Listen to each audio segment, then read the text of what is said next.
David Licauco handang magbago para sa isang babae. Sino siya ating kilalanin?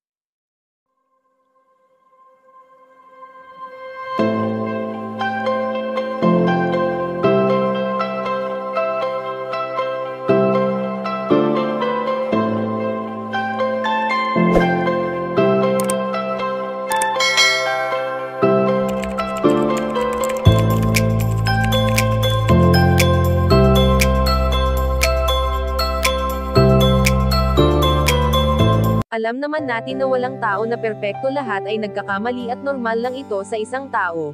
Ngunit habang tumatagal at tumatanda nga ang isang tao ay dito na unti-unting nagbabago. Bagamat may pagkakataon na nakikiramdam si Ginoo David Licauco sa mood na mayroon ang kanyang binibini na si Barbie Forteza na minsan na ring isinapubliko ng dalaga ang usaping ito, kaya naman sa pag-uugaling mayroon ang binata ay alam naman natin kung gaano niya nirerespeto ang kanyang katambal. Hindi naman lingid sa ating kaalaman na gentleman talaga si David Licauco, kaya naman hindi maiiwasan na magkaroon ng usap-usapan na babaero daw ito na hindi naman totoo.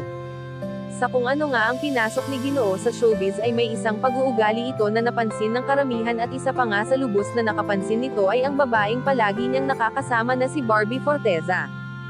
Sa tagal nilang pagsasama ay inamin ni Binibini Barbie Forteza ang isang bagay na ayaw niya sa kanyang katambal at ito ay ang pagiging mahiyain nito.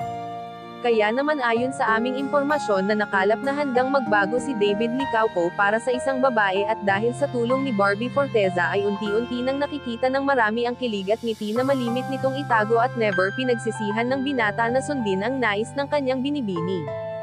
Kayo mga ka-chika, anong masasabi nyo dito? Please leave the comment and don't forget to subscribe.